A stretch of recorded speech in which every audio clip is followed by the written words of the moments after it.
오늘 본문의 주제는 세금입니다.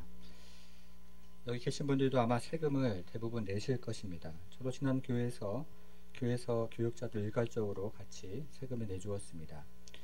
여러분, 우리가 내는 세금에는 어떤 종류가 있습니까? 주민세가 있습니다. 재산세도 있고 소득세도 있습니다. 그리고 우리가 사용하는 모든 거래에는요, 부가가치세가 포함되어 있어서 우리의 모든 일상이 세금과 관련이 되어 있다라고 이야기를 해도 과언이 아닙니다. 이 같은 세금의 문제는 규모가 커지면 커질수록 복잡하고 그리고 민감하게 됩니다. 그래서 어떤 큰 기업들은 이 세금 폭탄을 피하기 위해서 불법 증여를 하기도 하고 탈세를 하기도 하는 소식을 저희가 뉴스를 통해서 종종 접하기도 합니다. 세금의 문제가 단순하지 않다 하는 것입니다. 그런데 세금의 문제는 예수님 시대 때도 마찬가지였습니다. 예수님 시대에도 세금의 문제는 당시의 시대의 상황과 맞물려서 굉장히 복잡하고 그리고 민감한 문제였습니다. 그래서 오늘은 먼저 당시의 배경에 대해서 먼저 좀 생각을 해보겠습니다. 첫 번째입니다. 주보 3면에 보면요, 말씀 노트가 있는데, 첫 번째, 바리새인들이 가이사에게 세금을 내는 것이 옳은지를 물었습니다. 바리새인들이 가이사에게 세금을 내는 것이 옳은지를 예수님에게 물었습니다. 예수님 당시에 유대인들이 내는 세금은 모두 세 가지 종류였습니다. 첫 번째는 토지나 생산물에 대한 세금이었습니다. 유대인들은 곡물에 대해서는 10분의 1의 세금을 내었고 과실에 대해서는 5분의 1의 세금을 내었습니다. 쌀 10가마니를 수확하면 1가마니가 세금이었고요. 과실 10박스를 수확하면 2박스가 세금이었던 것입니다. 두 번째는 항구나 관문을 사용하면서 세금을 내었습니다. 유대인들은 항구나 관문을 사용할 때 세금을 지불을 했는데요. 보통은 이중과세를 내는 경우가 많았습니다. 마지막 세 번째는 인두세였습니다. 인두세는 성인 연령에 해당하는 모든 사람들이 1년에 한 번 하루 임금에 해당하는 세금을 지불하는 것입니다. 그런데 인두세를 낼 때는 반드시 로마의 화폐인 데나리온으로 세금을 내게 되었습니다. 정리를 하면 예수님 당시 유대인들은 토지와 곡물에 대한 세금을 지불했고 항구나 관문에 대한 세금을 지불했으며 그리고 인두세를 지불했던 것입니다. 이렇게 모두 세 종류의 세금을 지불했습니다. 여러분, 그러면 이 세금은 누구에게 냅니까? 세금은 로마 황제에게 내는 것입니다. 당시 이스라엘은 로마의 통치를 받고 있었기 때문에 AD 6년부터 로마 정부에게 세금을 내었습니다. 이렇게 이스라엘 사람들이 낸 세금을 가지고 이스라엘 땅에 주둔하고 있었던 로마 사람들이, 로마 군인들이 먹고 살았고 로마 귀족들이 먹고 살았습니다. 여러분, 이 같은 상황에서 세금을 내야 합니까? 아니면 세금을 내지 말아야 합니까? 세금을 내면 그것으로 로마 군인들이 먹고 살고 로마 귀족들이 먹고 사는데 이와 같은 상황에서 세금을 내야 되겠습니까? 아니면 내지 말아야 하겠습니까? 여러분 같으시면 어떻게 하시겠습니까? 제가 이제 교회 온 지 벌써 8개월째입니다. 여러분 표정만 봐도 이제 어느 정도 압니다. 여러분 표정은요, 이런 경우라면 절대로 세금을 낼 수 없다라고 표정으로 말씀을 하고 계시는 분들이 계십니다. 반대로요, 어떤 분들의 표정은 이런 경우라도 세금을 내야 한다라고 표정으로 말씀을 하는 분들도 계십니다. 예수님 당시의 사람들이 그랬다 하는 것입니다. 세금에 관한 여러 가지 입장이 있었습니다. 제가 이것을 간단하게 정리를 해서 말씀을 드릴 테니까 잘 한번 들어보십시오. 첫 번째는 열심당원들의 입장이었습니다. 열심당원들은 열렬한 애국지사들이었습니다. 우리로 이야기하면 일제시대의 독립투사와 같은 사람들이었습니다. 이들은 로마에 무력으로 저항을 했기 때문에 세금을 죽어도 낼 수 없다 하는 입장이었습니다. 두 번째는 바리새인들의 입장이었습니다. 바리새인들 역시 모세율법을 중요하게 생각했기 때문에 로마 정부를 매우 싫어했습니다. 그러나 이들은 무력 충돌보다는 평화의 방법을 원했기 때문에 원하지 않지만 억울하지만 세금을 내야 한다 하는 입장이었습니다. 마지막으로 헤롯 당의 입장입니다. 헤롯 당은 로마의 매우 우호적인 사람들이었습니다. 우리로 이야기하면 일제시대의 친일파였습니다.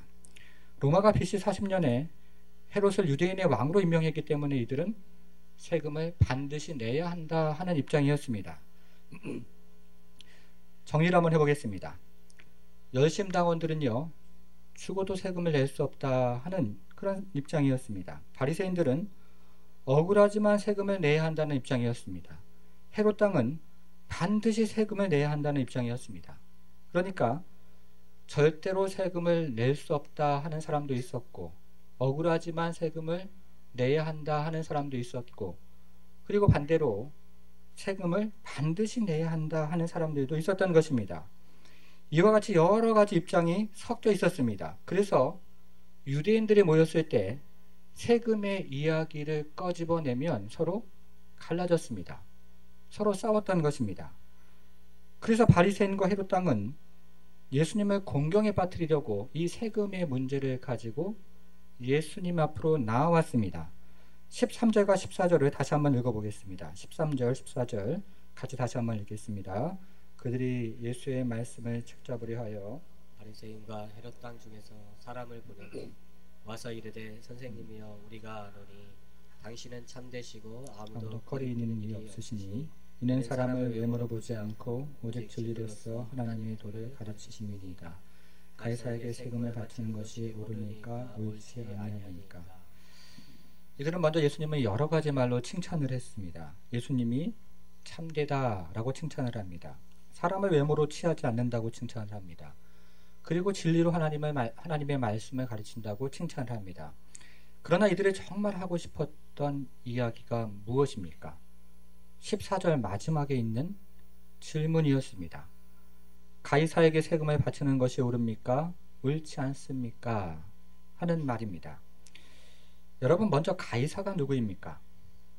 가이사는 원래 로마 황제의 이름이었습니다. 그러다가 이 가이사라는 사람이 당시에 많은 사람들에게 존경을 받게 됩니다. 그래서 나중에는 로마 황제를 의미하는 칭호가 되었습니다. 이런 의미가 되는 것입니다. 로마 황제에게 세금을 바치는 것이 옳습니까? 아니면 옳지 않습니까? 라고 물었던 것입니다. 여러분, 만약 예수님이 가이사에게 세금을 바치는 것이 옳다라고 대답을 하면 어떻게 됩니까? 열심당이 반발을 합니다. 그리고 열심당을 지지하는 수많은 유대인들이 반발을 하는 것입니다. 당시 어떤 유대인들은 로마의 노예로 팔려갔습니다. 그리고 로마에게 땅을 빼앗겼습니다. 그리고 어떤 사람들은 로마와 싸우다가 죽었습니다. 이 같은 상황에서 예수님이 가이사에게 세금을 내는 것이 옳다고 대답을 하면 열심당과 그리고 그들을 지지하고 있는 수많은 사람들이 반발을 하는 것입니다. 반대로 예수님이 가이사에게 세금을 바치는 것이 옳지 않다라고 대답을 하면 어떻게 됩니까? 이번에는 헤롯 당이 반발을 합니다. 그리고 헤롯 가문을 지지하는 수많은 유대인들이 반발을 하는 것입니다. 당시 어떤 유대인들은 로마 정부에게 월급을 받으며 살았습니다. 로마 정부로부터 땅을 받았습니다. 이 같은 상황에서 예수님이 가이사에게 세금을 내는 것이 옳지 않다라고 대답을 하면 헤롯 당과 그리고 헤롯 가문을 지지하는 수많은 유대인들이 반발을 하게 되는 것입니다. 어떤 대답을 해도 예수님이 공경에 빠지는 질문이었습니다. 그래서 바리새인들은 가이사에게 세금을 내는 것이 옳은지를 물었던 것입니다. 이것이 첫 번째 배경입니다. 두 번째 배경을 한번 보겠습니다. 두 번째는요, 예수님은 데나리온의 형상에 대해서 물으셨습니다. 예수님은 데나리온의 형상에 대하여 물으셨습니다. 이제 우리는 예수님의 대답을 들어보겠습니다. 15절 말씀입니다. 15절 말씀. 어찌하여 나를 시험하느냐? 데나리온 하나를 가져다가 내게 보이라 라고 말씀을 합니다. 먼저 예수님은 데나리온 하나를 가져오라고 말씀하셨습니다. 여러분, 데나리온이 유대 돈입니까? 아니면 로마 돈입니까? 로마 돈입니다. 로마의 주화입니다. 이렇게 바리새인들이 데나리온을 가져오자 예수님은 한 가지 질문을 하십니다. 16절 말씀입니다. 가져왔거늘 예수께서 이르시되 이 형상과 이 글이 누구의 것이냐? 이르되 가이사의 것이니이다. 여기서요, 이 형상이라는 말과 이 글이라는 말의 표시를 한번 해보겠습니다. 여러분 혹시 데나리온을 보신 분이 계십니까? 화면으로 한번 보겠습니다. 이렇게 생겼는데요. 실제 크기는 성인 남자의 손톱만한 크기입니다. 그리고 그 안에는 로마 황제의 형상이 있고 로마 황제를 소개하는 내용이 둘레에 적혀 있습니다. 제가 좀 더 데나리온에 대해서 소개를 해보겠습니다. 이것이 데나리온 앞면인데요. 데나리온 앞면에는 로마 황제의 형상이 있습니다. 그리고 로마 황제의 형상 주변에는 로마 황제를 소개하는 글귀가 적혀 있었습니다. 제가 한번 읽어보겠습니다. 티베리우스 케사르, 신성한 아우구스투스의 아들 아우구스투라고 적혀 있는 것입니다. 로마 황제인 디베리오는 신성하다, 이런 뜻입니다. 당시 로마 황제가 디베리오였기 때문에 당시 로마 황제인 디베리오는 신성하다, 이런 글귀가 적혀 있었던 것입니다. 그리고 이 동전의 뒷면에는 한 여신의 형상이 있었습니다. 한 여신이 왕관을 쓰고요, 오른손에는 거꾸로 창을 잡고 왼손에는 종려나무를 잡고 그리고 왕좌에 앉아 있었습니다. 그리고 이 여신의 형상 주변에는 대제사장이란 글귀가 적혀 있었습니다.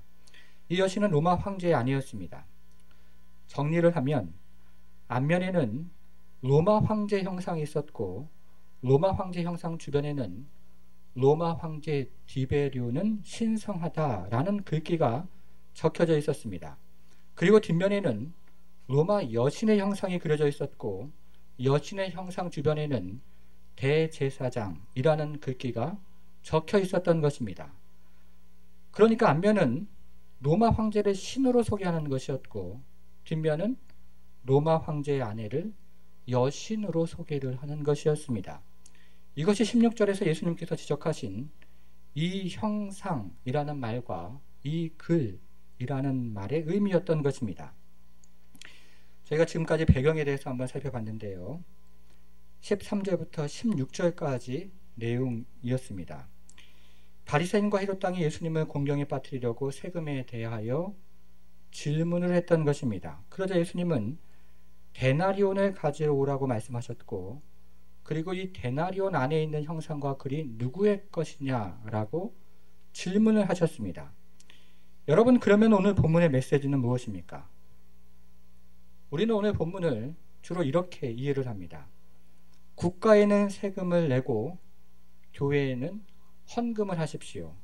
우리는 오늘 본문의 말씀을 국가에는 세금을 내십시오. 그리고 교회에는 헌금을 하십시오. 라는 말씀으로 이해를 합니다. 오늘 본문을 그렇게 들었고 그렇게 읽어왔고 그리고 그렇게 이해를 해왔습니다. 그렇게 우리가 이해하는 근거는 17절 말씀입니다. 17절 말씀을 다시 한번 읽어보겠습니다. 17절 말씀 다시 한번 읽겠습니다. 예수께서 이르시되 가이사의 것은 가이사에게 하나님의 것은 하나님께 바치라 하시니 그들이 예수께 대하여 매우 놀랍게 여기더라. 예수님은 가이사의 것은 가이사에게 바치고 하나님의 것은 하나님께 바치라고 말씀하셨습니다. 여기서요, 바치라 라는 말의 표시를 한번 해보겠습니다. 여기에 사용된 바치라는 말은 헬라어로 아포디도미라는 말인데요. 이 말은 빚을 갚다, 빚진 것을 돌려주다 라는 뜻입니다.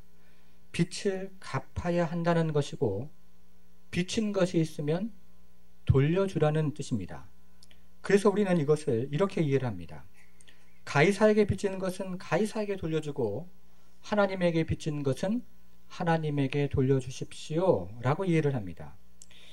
여러분, 그러면 가이사에게 빚진 것이 무엇입니까? 당시 이스라엘은 로마의 식민지였습니다. 그럼에도 불구하고 이스라엘은 로마로부터 많은 혜택을 받았습니다.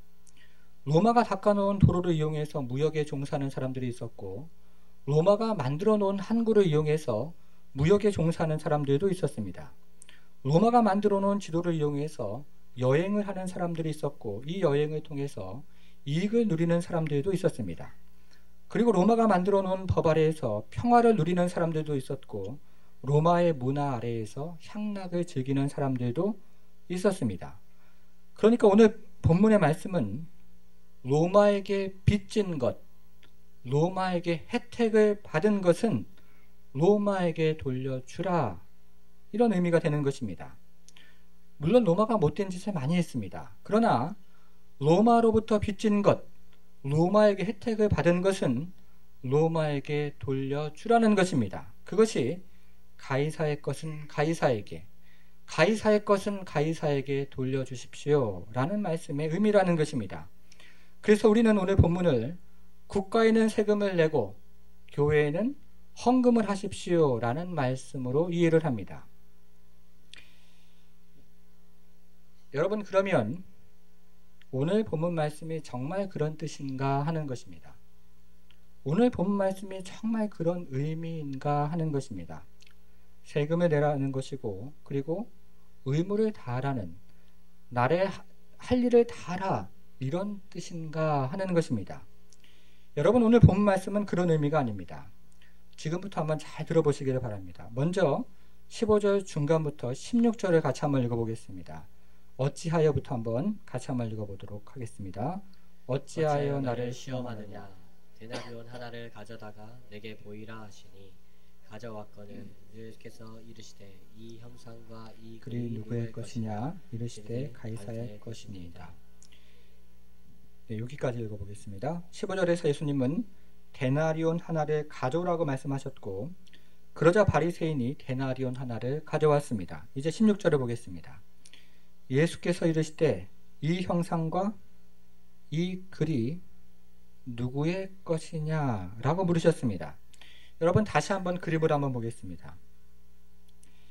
저 그림을 가지고 한번 생각을 해보겠습니다. 여러분 한번 잘 들어보십시오. 예수님이요, 동전을 가리키면서 이 동전이 누구의 것이냐 이렇게 물으셨습니까? 아니면 동전 안에 가리키면서 이 동전 안에 있는 형상과 글이 누구의 것이냐 이렇게 물으셨습니까? 동전 안의 것을 가르치셨습니다. 예수님은 이 동전이 누구의 것이냐 라고 묻지 않으셨습니다. 예수님은 이 동전 안에 있는 형상이 누구의 것이냐를 물으셨던 것입니다. 그러자 바리새인들이 동전 안의 형상이 가이사의 것입니다 라고 대답을 했습니다. 여러분, 오늘 본문에서 이것을 깨닫는 것이 중요합니다. 그러니까 예수님은 동전을 가리키면서 이것이 누구의 것이냐 라고 물으시는 것이 아니고, 동전 안에 있는 형상을 가리키면서 이것이 누구의 것이냐 라고 물으셨던 것입니다.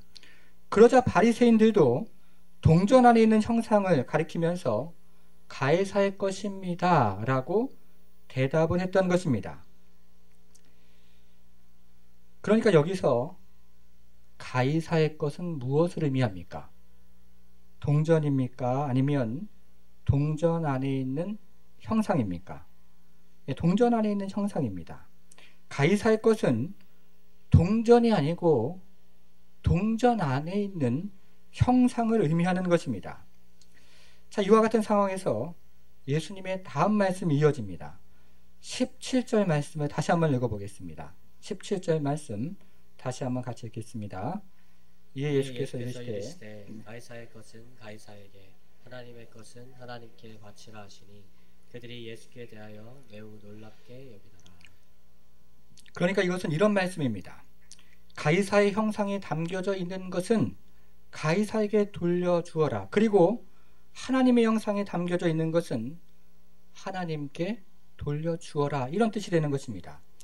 이것은 동전을 돌려주라는 말이 아니고 가이사의 형상, 자신을 신이라고 생각하는 우상, 그것을 돌려주라 하는 의미가 되는 것입니다. 제가 예를 한번 들어보겠습니다. 제가 지난 교회에서 사역을 할 때였습니다. 교회가 서초로 옮기기 전에 강남에 있을 때였습니다. 여러분, 강남 전철역 주변은요, 밤이 되면 밤이 될수록 사람들이 많아집니다. 특별히 연말이 되면, 그리고 연말에 저녁이 되면 사람들이 엄청나게 많습니다. 연말에 밤 10시나 11시가 되면 강남 전철역 그때 방문을 하면요, 전철을 타려고 내려가는 층계에서부터요, 사람들이 줄이 쫙 서 있습니다. 그런데요, 이 강남역 주변에 많이 있는 것이 있습니다. 음식점도 많고 술집도 많은데요, 점집이 그렇게 많습니다. 타로점을 치는 점집이 굉장히 많습니다. 곳곳에 있습니다. 이 대한민국의 수도 한복판에 점집이 곳곳에 굉장히 많이 있습니다. 그런데 문제는요, 그리스도인들도 이 점집에 수시로 드나든다 하는 것입니다. 어떤 그리스도인들은 친구를 따라 점집에 갑니다. 그리고 어떤 그리스도인들은 재미삼아서 한 번, 두 번 점집을 찾아갑니다. 그런데 어떤 그리스도인들은요, 정기적으로 그리고 습관적으로 점집을 찾아가는 사람들이 있습니다. 결혼 연령대에 있는 젊은이들은 언제 시집을 갈 수 있는지, 언제 장가를 갈 수 있는지 알아보려고 점집을 찾아갑니다. 결혼을 한 젊은 부부들은 이사 날짜를 받기 위해서 점집을 찾아갑니다. 출산 계획을 알아보기 위해서 점집을 찾아가는 그리스도인들도 있습니다. 중년의 그리스도인들은 사업 구상 때문에 점집을 찾아가고 자녀의 대학 진학 때문에 점집을 찾아가는 경우가 있습니다. 그러면서 점집에서 해주는 말에 얽매이기 시작합니다. 여러분, 혹시 여러분 중에 이런 분들은 안 계시지요?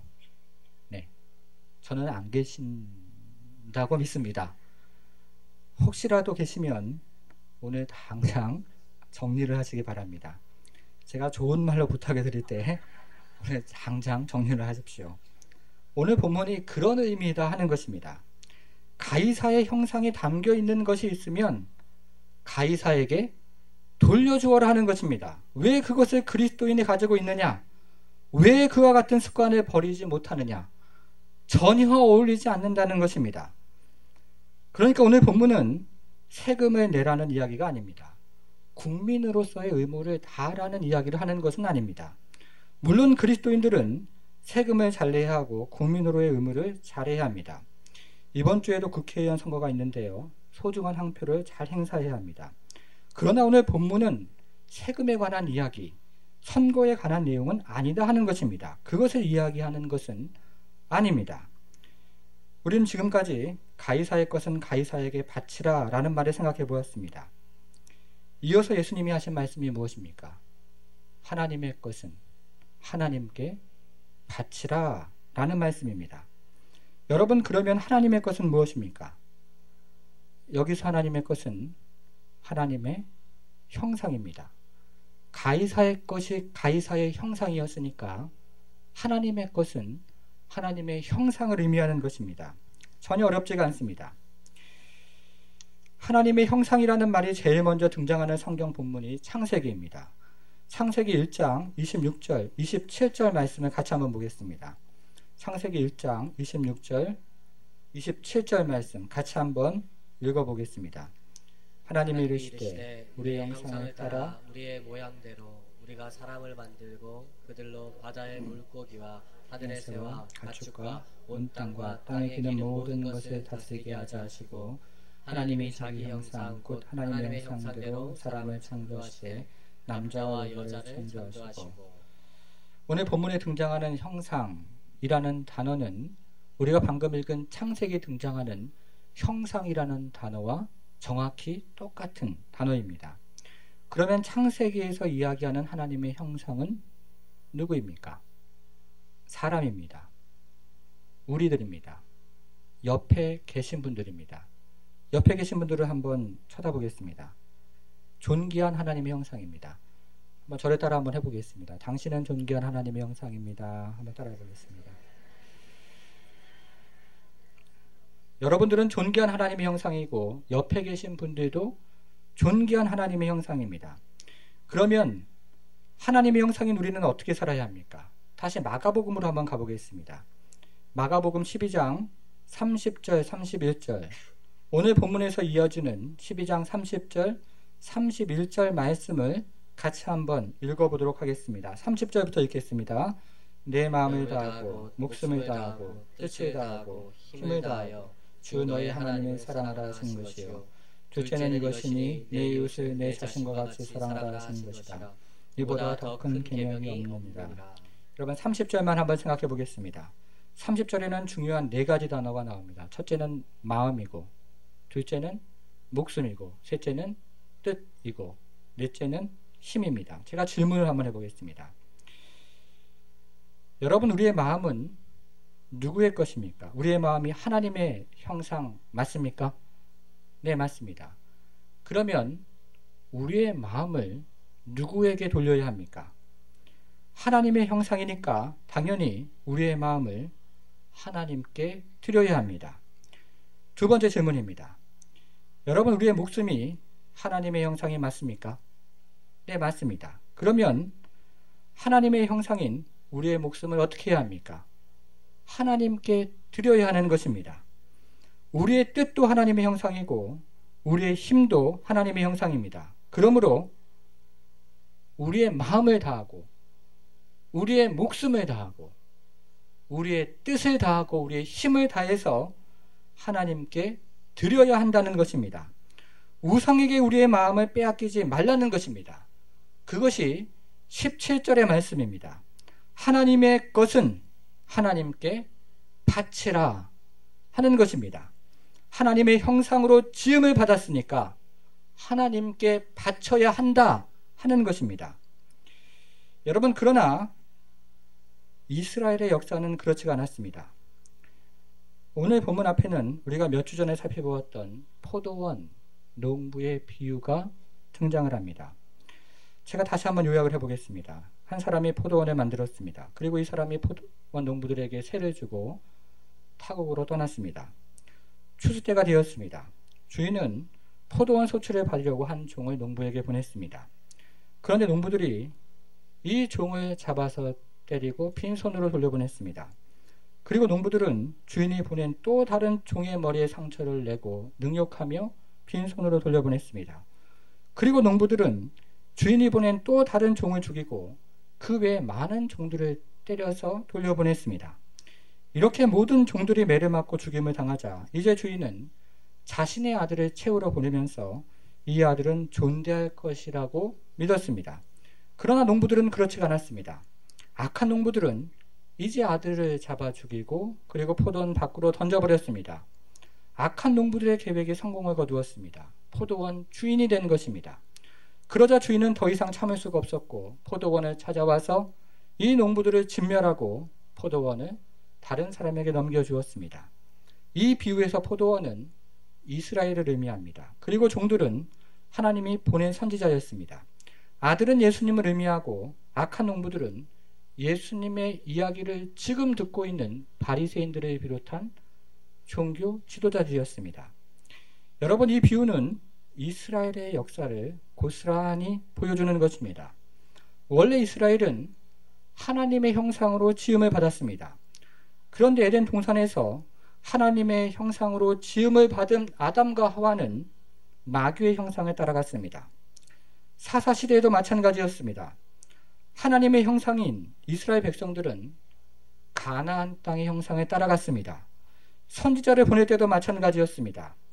하나님의 형상인 이스라엘 백성들은 바알의 형상을 따랐고 아세라의 형상을 따랐던 것입니다. 심지어는 하나님의 아들을 보낼 때도 마찬가지였습니다. 하나님의 형상인 이스라엘 백성들은 가이사의 형상을 따르기 시작했습니다. 이스라엘 백성들은 시대마다 그 모습만 달랐을 뿐이지 가이사의 형상, 우상을 따랐다 하는 것입니다. 여러분, 다시 한번 17절 말씀을 보겠습니다. 가이사의 것은 가이사에게, 하나님의 것은 하나님에게 바치라. 유대 문학에서요, 이렇게 대조를 이루는 두 문장이 연이어서 등장을 하면 보통은 뒤에 문장에 강조점이 있습니다. 그러니까 17절의 강조는 하나님께 바치라 하는 것입니다. 하나님의 형상인 우리를 세상에 내어주거나 하나님의 형상인 우리를 어두움에 내어주지 말고 하나님께 바치라 하는 것입니다. 여러분, 오늘 본문에서 그러면 가이사의 형상에 새겨진 데나리온을 가져온 사람이 누구입니까? 예수님입니까? 바리새인입니까? 바리새인입니다. 오늘 본문에서 가이사의 형상을 지고 있는 사람은 바리새인입니다. 여러분, 이 모습을 한번 상상해 보십시오. 지금 배경은 성전입니다. 이 거룩한 성전 안에서 참으로 거룩함을 자처하는 바리새인이 가이사의 형상을 손으로 꼭 쥐고 있었던 것입니다. 이 거룩한 성전 안에서 거룩함을 자처하는 바리새인이 가이사의 형상을 땅에 떨어뜨리지 않으려고 손으로 꼭 쥐고 있었던 것입니다. 거룩한 성전에서 우상의 형상을 쥐고 있는 바로 그 모습, 바로 이것이 이스라엘의 역사였습니다. 거룩한 성전에서 우상을 손에 놓지 않고 쥐고 있는 바로 그 모습이 이스라엘의 역사였다 하는 것입니다. 이것이 바로 포도원 농부의 비유였습니다. 사랑하는 성도 여러분, 여러분들은 어떻습니까? 바리새인처럼 가이사의 형상을 손에 꼭 쥐고 있는 분은 안 계십니까? 바리새인처럼 가이사의 형상을 손에 꼭 쥐고 떨어뜨리지 않으려고 더 힘을 내어서 이 형상을 쥐고 있는 분은 안 계십니까? 사랑하는 성도 여러분, 하나님의 것을 하나님께 바치십시오. 여러분들은 존귀한 하나님의 형상입니다. 여러분들은 영광스러운 하나님의 형상입니다. 여러분들의 마음을 세상에 빼앗기지 말고 온전히 하나님께 바치시기를 바랍니다. 여러분들의 목숨을 세상에 내어주지 말고 온전히 하나님께 내어주시기를 바랍니다. 여러분들의 뜻을 어둠에 내어주지 말고 온전히 하나님께 바치시기를 바랍니다. 여러분의 힘을 자신의 소견에 옳은 대로 사용하지 말고 온전히 하나님께 바치시기를 바랍니다. 그래서 가이사의 형상이 담긴 것들은 미련 없이 버리는 성도가 되기를 바라고, 하나님의 형상인 우리는 오직 하나님께 영광을 돌리는 인생이 되기를 주님의 이름으로 축복합니다.